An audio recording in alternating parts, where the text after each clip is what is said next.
Court room मध्ये exactly काय घडलं? कोर्ट रूम मध्ये आज आमचे पक्षकार वाल्मिक कराड यांना न्यायालयामध्ये हजर करण्यात आलं। संबंधित तपास यंत्रणेने त्यांचा 10 दिवसाची पोलीस कस्टडीची मागणी केली होती आणि त्यांचे बेसिकली जे ग्राउंड होते की त्या 637/2024 या गुन्ह्याच्या अनुषंगाने त्यांना तपास करणे आहे, त्यांचं कुठं कनेक्शन आहे का हे तपास करणे, त्या अनुषंगाने त्यांना पोलीस कोठडीची आवश्यकता आहे असा त्यांचा युक्तिवाद होता।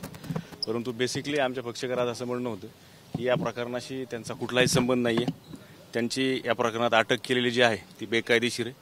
14 तारखेच्या पूर्वीचा जर पूर्ण एकंदर आमच्या पक्षकाराचं असं म्हणणं होतं की 14 तारखेच्या पूर्वीचा जर एकंदर सिनेरिओ पाहिला, या प्रकरणातले जे काही आरोपी अटक करून कोर्टासमोर हजर केले त्यांच्या तपासामध्ये यांचा रोल कुठेही दिसून येत नाही।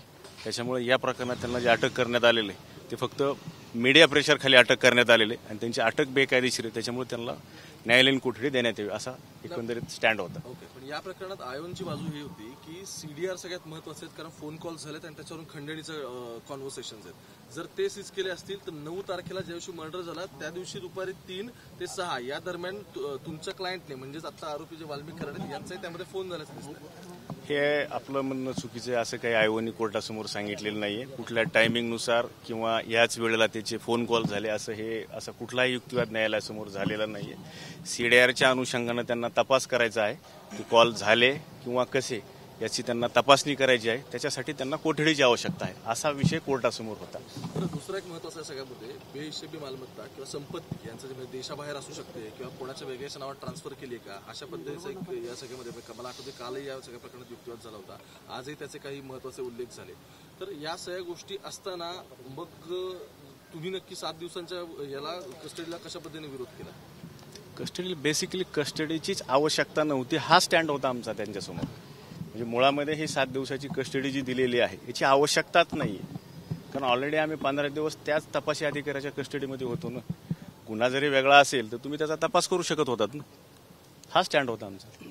पण तुम्ही म्हणजे कालही मी डिफेन्स या सगळ्यातलं पाहिलं की तुमचं म्हणणं आहे वारंवार तेच ग्राउंड दिले जातात कस्टडी घेण्यासाठी, पण मग यातला जो मालमत्तेच्या संदर्भातला विषय असेल किंवा सीडीआरचा विषय असेल आता याच्या आधीपेक्षा वेगळ्या गोष्टी कन्सिडर केल्या जातात, कारण त्याच्यावर तो खटला उभा राहू शकतो बऱ्याच। सांगता येत नाही, मालमत्तेच्या संदर्भातला जो विषय आहे, मालमत्ता कुणाची आहे कुठं आहे हे एका क्लिकवर रजिस्ट्री ऑफिसला तुम्हाला भेटू शकते, त्याला आरोपीची आवश्यकता नाही ना। तुम्ही सेतू सुविधेवर जा, ई सुविधेवर जा, तुमचा 7/12 कळतो, तुमचे सेडलील कळतात, त्याच्यामुळे त्यासाठी वेगळ्या कुठल्या गोष्टीची आवश्यकता नाही। देशात भारतामधली प्रत्येकाची जी प्रॉपर्टी आहे ते एका क्लिकवर सगळ्याला समजू शकते।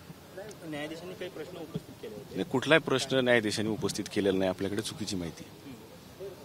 आणखी या सगळ्यामध्ये महत्वाचं असं आहे की संपत्तीचा हा तर मुद्दा आता क्लिअर झाला तुम्ही सांगितलं, पण एक आणखी आरोपी सापडायचा आहे किंवा यांचे समोरासमोर बसून होणारे इंट्रोगेशन असतील प्रकारच्या तपासातले ते असतील आणि एका स्पेसिफिक म्हणजे समजा आपण असं म्हणू की 11 तारखेची जी एफआयआर खंडणीची ज्यात तुमच्या क्लायंटचं नाव आहे तिचा 9 तारखेची असलेल्या लिंक या जे इंटरलिंक करायच्या त्याला बफरिंग टाइम लागतो आणि म्हणून ती कस्टडी गरजेची होती असं म्हटलं? नाही, असं कुठलाही त्यांचा संदर्भ नाही किंवा तसा त्यांनी युक्तिवादही केलेला नाही। मुळामध्ये हा गुन्हा वेगळा आहे, हा गुन्हा वेगळा आहे।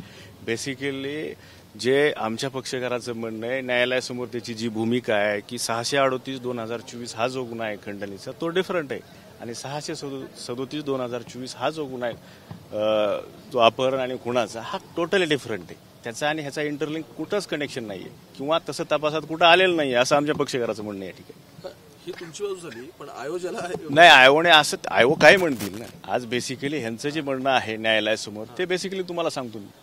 हा, पण या म्हणजे खुनाचं मूळ हे त्या खंडणीच्या प्रकरणात अशा असा कुठला युक्तिवाद सरकार पक्षाकडनं किंवा पोलिसांकडनं झालेला नाही।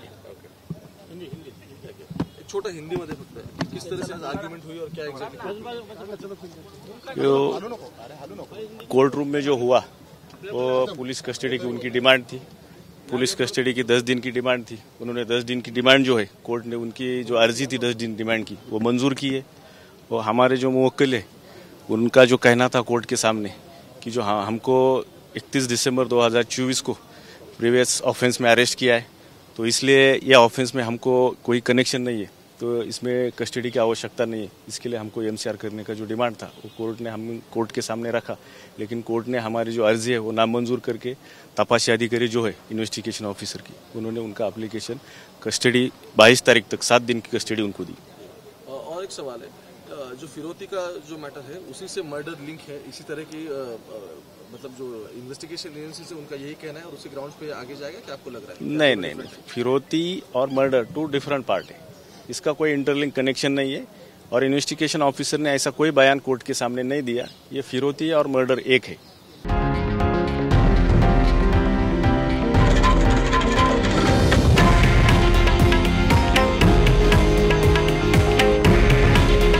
हे आहे देशातील नंबर 1 न्यूज नेटवर्क आणि आपण पाहत आहात TV9 मराठी। काळजी तुमची, हित महाराष्ट्राचं।